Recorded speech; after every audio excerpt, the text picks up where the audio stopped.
West Bengal বোর্ডের নবম শ্রেণীর বাংলা ব্যাকরণে শব্দ ও পদ অধ্যায়টি পাঠ্য হিসেবে রয়েছে। এই অধ্যায়টির মূলত পদ প্রকরণের যে বিভিন্ন দিকগুলি রয়েছে, অর্থাৎ পদ 5 প্রকার এবং তাদের সংজ্ঞা এবং প্রত্যেকটি প্রকারভেদের যে উপবিভাগগুলি রয়েছে, শুধুমাত্র তার সংজ্ঞা আর উদাহরণ তৈরি করলে হবে না।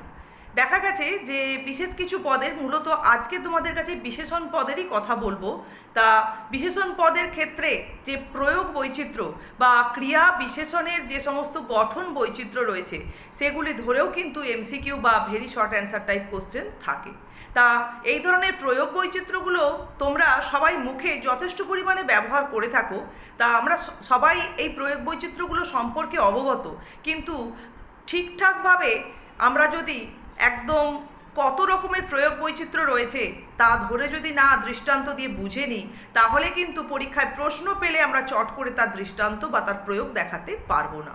তাই চলো দেখি আজকে বিশেষণের অনেকগুলি প্রায় 12টি মতো প্রয়োগ বৈচিত্র্য রয়েছে, সেগুলিকে উদাহরণ দিয়ে আমরা বুঝে নিই যে কীভাবে আমরা এর প্রয়োগ দেখাতে পারি। এবং সবসময় মাথায় রাখবে, এই প্রয়োগ বৈচিত্র্য দেখানোর সময় বাক্যে দেখাতে হবে এবং বাক্যের মধ্যে সেই বিশেষণ পদকে তোমাদের চিহ্নিত অতি অবশ্যই করতে হবে। চিহ্নিত যদি না করে থাকো তাহলে কোনোভাবে এতে নম্বর তোমরা পাবে না। তাহলে চলো দেখি বিশেষণের প্রয়োগ বৈচিত্র্য এবং সেই সঙ্গে শুরুতে রয়েছে ক্রিয়া বিশেষণের গঠন বৈচিত্র্য।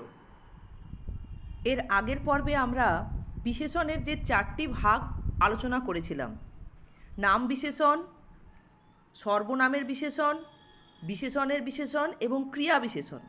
দেখো সেই চতুর্থ ভাগ ক্রিয়া বিশেষণের আজকে আমরা গঠন বৈচিত্র্য সম্পর্কে আগে আলোচনা করব। এরপর যাব শুধু বিশেষণের প্রয়োগ বৈচিত্র্য নিয়ে। দেখো ক্রিয়া বিশেষণের যে গঠন বৈচিত্র্যের মধ্যে দেখা যায় যে অনেক সময় সেই ক্রিয়া বিশেষণটি বিভক্তিহীন হিসেবে রয়েছে। যেমন দৃষ্টান্ত দেখো, চটপট করো। তাহলে এখানে করো এটি ক্রিয়া এবং চটপট হচ্ছে ক্রিয়া বিশেষণ, এবং চটপট এই ক্রিয়া বিশেষণে দেখো কোনো বিভক্তি চিহ্ন নেই। বা শীঘ্র বেরো, তাহলে এখানেও কোনো বিভক্তি চিহ্ন নেই। তোমাদের কাছে যদি ক্রিয়া বিশেষণের বিভক্তিহীন প্রয়োগ দেখাও, তখন কিন্তু এই ধরনের দৃষ্টান্ত দিয়ে, বাক্যে দৃষ্টান্ত দিয়ে প্রয়োগ দেখাতে হবে। এরপর দেখো ক্রিয়া বিশেষণের রয়েছে বিভক্তিযুক্ত পদ সহযোগে। লাটাইটা সোজাভাবে ধরো। তাহলে সোজাভাবে এই ক্রিয়া বিশেষণে কিভাবে ধরবে না সোজাভাবে, তাহলে সোজাভাবেটা ক্রিয়া বিশেষণ। দেখো এখানে এ বিভক্তি প্রযুক্ত হয়েছে। তারপরে দৃষ্টান্ত দেখো, ও সহজে বিবাদের মীমাংসা করলো। সহজ, দেখো এ বিভক্তি এখানেও সংযুক্ত হয়ে আছে ক্রিয়া বিশেষণে। এরপর রয়েছে অসমাপিকা ক্রিয়া সহযোগে ক্রিয়া বিশেষণের প্রয়োগ। মন দিয়ে সবাই কথাটা শুনে রাখো। তাহলে দেখো এখানে মন দিয়ে এই পুরো অংশটাই হচ্ছে ক্রিয়া বিশেষণ এবং এর মধ্যে একটি অসমাপিকা ক্রিয়া দিয়ে রয়েছে। তারপরের দৃষ্টান্তে দেখো, যা বলবে চেঁচিয়ে বলো। বলো কিভাবে বলো না চেঁচিয়ে, তাহলে চেঁচিয়েটা এখানে ক্রিয়া বিশেষণ, কিন্তু দেখো এটি অসমাপিকা ক্রিয়া। এরপর দেখো একই পদের পুনরাবৃত্তি সহযোগে।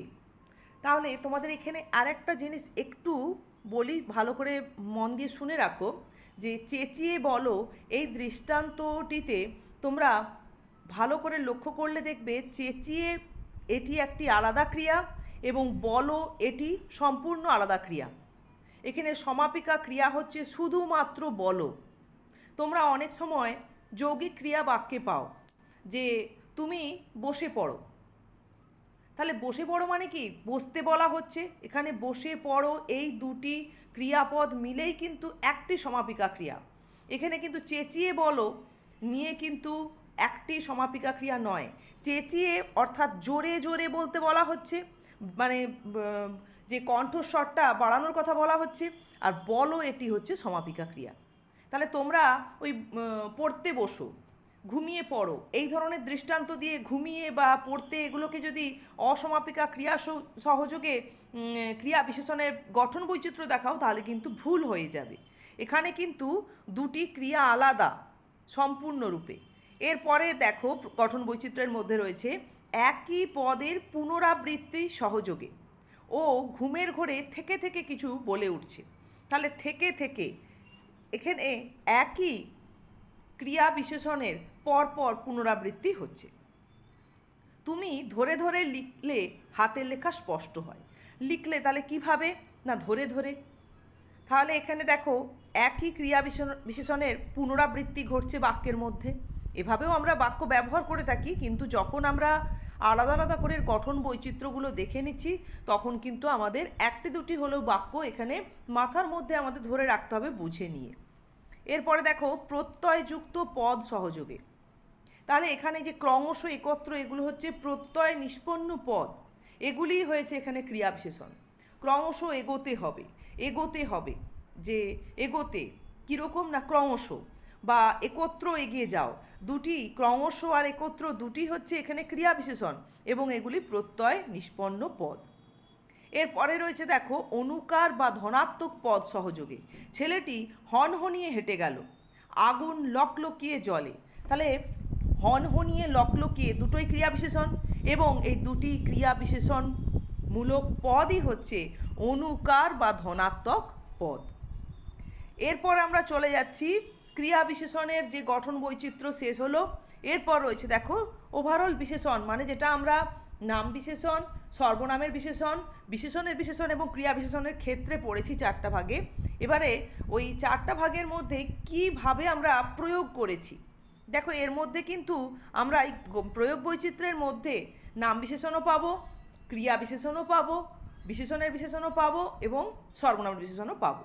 সেটা আমরা এখানে দেখব না। এখানে মূলত মাথায় রাখবো কি না প্রয়োগ বৈচিত্র্য কী অর্থে প্রযুক্ত হচ্ছে বা কিভাবে প্রযুক্ত হচ্ছে। দেখো প্রথমেই রয়েছে একপদী বিশেষণ। এখানে একটা পদই হচ্ছে বাক্যে বিশেষণ হিসেবে প্রযুক্ত হয়েছে। রঙিন চুড়ি পেয়ে মেয়েটি খুব খুশি। তাহলে রঙিন, তো এটা তো তোমরা দেখে বুঝতে পারছো এটা নাম বিশেষণ, চুড়ির একটা রং, চুড়ি বিশেষ্য পদ, তার রং হচ্ছে। এখানে চাওয়া হচ্ছে না রঙিনটি কী ধরনের বিশেষণ, তাহলে এটি বিশেষ্যের বিশেষণ, কিন্তু এর প্রয়োগ বৈচিত্র্য দিক থেকে আমরা দেখব যেটি একপদী বিশেষণ। বা ছেঁড়া জামা পরা লোকটি থেকে সাবধান, ছেঁড়াটি হয়েছে এখানে একপদী বিশেষণ। এরপর রয়েছে বহুপদী বিশেষণ।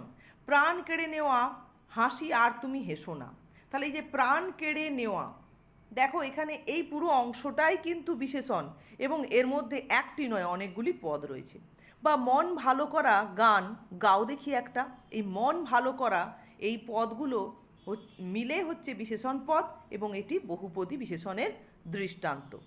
এরপর দেখো প্রশ্নবাচক বিশেষণ, অর্থাৎ প্রশ্নবাচক শব্দগুলো যখন বাক্যে বিশেষণ হিসেবে প্রযুক্ত হচ্ছে। কোন কলমটা চাও, এখানে কলমটার বিশেষণ হয়ে গেছে কি কোন, তাহলে এটি একটি প্রশ্নবাচক শব্দ, তাই এটি প্রশ্নবাচক বিশেষণ। বা কিসের শব্দে গা ছমছম করে, এটিও প্রশ্নবাচক বিশেষণের দৃষ্টান্ত। এরপর দেখো রয়েছে সর্বনামীয় বিশেষণ। ভালো করে লক্ষ্য করো, এখানে বলা হচ্ছে সর্বনামীয় বিশেষণ, সর্বনামের বিশেষণ নয়। এখানে সর্বনামীয় বিশেষণ মানে সর্বনাম পদই বাক্যে বিশেষণ হিসেবে ব্যবহৃত হচ্ছে। যেমন দেখো যত মত তত পদ, এখানে যত আর তত এই পদগুলি হচ্ছে সর্বনাম পদ, এগুলি হয়ে গেছে বাক্যে বিশেষণ।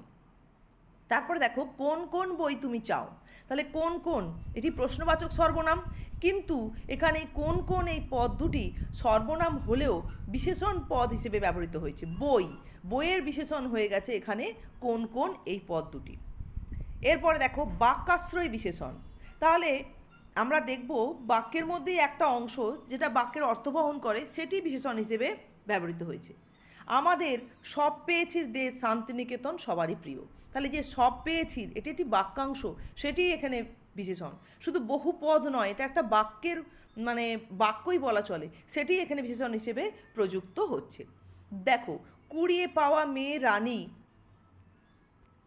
সকলের নয়নের মণি। তাহলে এখানে দেখো এই কুড়িয়ে পাওয়া মেয়ে এই অংশটা হচ্ছে একটি বাক্য বা বাক্যাংশ, তা সেটি যেহেতু এটি একটি বাক্যের মধ্যে রয়েছে তাই একে বাক্যাংশ বলা হচ্ছে, কিন্তু এটি একটি পূর্ণ অর্থ বহন করে।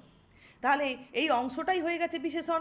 রানী কীরকম না কুড়িয়ে পাওয়া মেয়ে, তাহলে বাক্যাশ্রয় বিশেষণের দৃষ্টান্ত দিলে আমাদের এইভাবে উল্লেখ করতে হবে। এরপর দেখো রয়েছে তদ্ধিতান্ত বিশেষণ, অর্থাৎ তদ্ধিত প্রত্যয়জাত শব্দ যখন বাক্যে বিশেষণ হিসেবে ব্যবহৃত হচ্ছে, যেমন বৈঠকযুক্ত ই প্রত্যয় যোগ করে দীর্ঘই প্রত্যয় যোগ করে বৈঠকী শব্দ হয়, বা কায়িক কায় যুক্ত স্নিক প্রত্যয় যোগ করে কায়িক, এই তদ্ধিতান্ত শব্দটি আমরা পাই। দেখো এই দুটি পদই কিন্তু এখানে বিশেষণ হিসেবে ব্যবহৃত হয়েছে। বৈঠকি মেজাজে সভা বসেছে, মেজাজে কীরকম মেজাজ না বৈঠকি মেজাজ, এখানে এই তদ্ধিতান্ত শব্দটি যেহেতু বিশেষণ হিসেবে ব্যবহৃত হয়েছে তাকে বলা হচ্ছে তদ্ধিতান্ত বিশেষণ। বা তদ্ধিতান্ত বিশেষণের প্রয়োগ দেখাতে বললে তোমাদের কিন্তু এইভাবে যে কোনো বাক্য, তোমাদের এখানে যে খুব মুখস্থ করার কোনো প্রয়োজন নেই, তদ্ধিতান্ত শব্দ দিয়ে একটা বাক্য তৈরি করে দিয়ে তাকে মার্ক করতে হবে অতি অবশ্যই তদ্ধিতান্ত পদটিকে। এরপর দেখো বাক্যে প্রয়োগ করে মানে তাকে বিশেষণ হিসেবে কিন্তু বাক্যে প্রয়োগ করে দেখাতে হবে। এরপর রয়েছে তদ্ধিতান্ত শব্দের পরে কৃদন্ত শব্দ। কৃদন্ত শব্দ যখন বাক্যে বিশেষণ হিসেবে ব্যবহৃত হচ্ছে তখন সেটি হচ্ছে কৃদন্ত বিশেষণ বা বিশেষণ পদ। যেমন দেখো চলন্ত আর জ্যান্ত এগুলি সব চলযুক্ত অন্ত, তাহলে এইখানে এটি কৃদন্ত পদ, এটিও কৃদন্ত পদ। দেখো এই দুটি কিন্তু বিশেষণ হিসেবে ব্যবহৃত হয়েছে। চলন্ত গাড়িতে চড়তে যেও না, তাহলে গাড়িটি কেমন চলন্ত, এখানে কৃদন্ত পদ বিশেষণ হিসেবে প্রযুক্ত। বা রামবাবুর জ্যান্ত স্মৃতি, এটাকে জ্যান্তটাকে অন্যভাবেও তোমরা বাক্যে প্রয়োগ করতে পারো, ভোলার নয়, তাহলে এখানে এই কৃদন্ত পদটি হয়ে গেছে দেখো বিশেষণ, তাই এটি কৃদন্ত বিশেষণ। এরপর রয়েছে দেখো অব্যয়জাত বিশেষণ। এটুকুই আমার উপরি আয়, আচ্ছা মুশকিলে ফেললে দেখছি, তাহলে যে উপরি এটি একটি অব্যয় পদ, আর আচ্ছা এটিও একটি অব্যয় পদ। এই অব্যয় পদগুলি দেখো বাক্যে বিশেষণ হিসেবে প্রযুক্ত হয়েছে। আয় কীরকম আয় না উপরি আয়, তাহলে বিশেষণ। এবং মুশকিল কীরকম মুশকিল না আচ্ছা মুশকিল, তাহলে এখানে এই দুটি পদই হয়েছে বিশেষণ এবং দুটি অব্যয় পদ, তাই এদের বলছে অব্যয়জাত বিশেষণ। এরপর শব্দ দ্বৈতাশ্রয় বিশেষণ, অর্থাৎ শব্দদ্বৈত মানে যে একই শব্দের পরপর দুবার ব্যবহার, বা শব্দদ্বৈত অনেক রকমই হয়, যে একটি শব্দ সঙ্গে আরেকটি সমার্থক শব্দের নিয়ে শব্দদ্বৈত, বা বিপরীতার্থক শব্দ নিয়ে শব্দদ্বৈত, বা প্রায় সমার্থক, এইভাবে আমরা শব্দদ্বৈত দেখে থাকি। এখানে মূলত দেখব একই শব্দ পরপর দুবার ব্যবহার করা হয়েছে, তাহলে এবং এই শব্দদ্বৈতগুলো এখানে বিশেষণ হিসেবে প্রযুক্ত হয়েছে। দলে দলে মানুষেরা ভিড় করেছে, তাহলে মানুষেরা কীরকমভাবে ভিড় করেছে না দলে দলে, এটি এখানে বিশেষণ হিসেবে প্রযুক্ত হয়েছে। আজকে দারুণ দারুণ খবর শুনলাম, তাহলে খবরটা কীরকম না দারুণ দারুণ, এটা একসঙ্গেই কিন্তু দাগ দিতে হবে, রেখাঙ্কিত করলে তোমাদের দারুণ দারুণ পদ দুটোকে একসঙ্গেই রেখাঙ্কিত করতে হবে।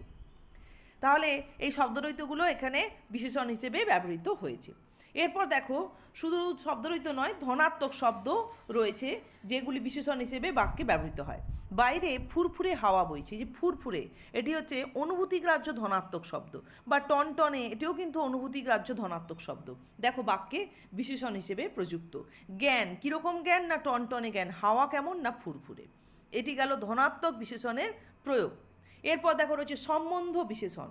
সম্বন্ধ বিশেষণের ক্ষেত্রে কী রয়েছে না গরমের ছুটি পড়েছে, ফুলের গন্ধে ঘর ভরে উঠেছে, তাহলে এখানে দেখো গরমের ফুলের এই দুটি পদ সম্বন্ধ পদ হিসেবেই বাক্যে ব্যবহৃত হয়েছে, এবং এই দুটি পদ সম্বন্ধ পদ হিসেবেই বিশেষ্যকে বিশেষিত করছে। ছুটি কেমন ছুটি না গরমের, গন্ধ কীরকম গন্ধ না ফুলের গন্ধ, তাহলে এগুলোকে বলা হচ্ছে কি সম্বন্ধ বিশেষণ।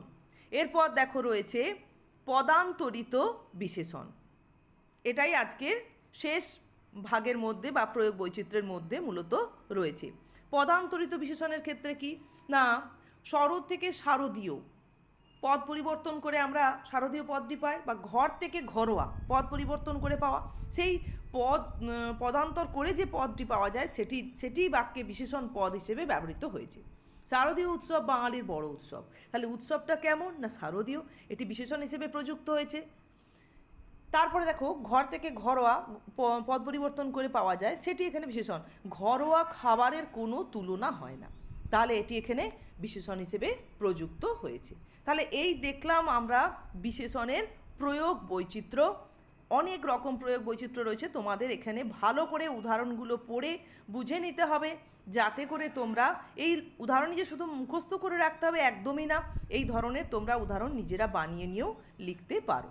তাহলে আজকে তোমরা আপাতত এই ক্রিয়া বিশেষণের যে গঠন বৈচিত্র্য আর বিশেষণের প্রয়োগ বৈচিত্র্য ভালো করে অনুশীলন করো।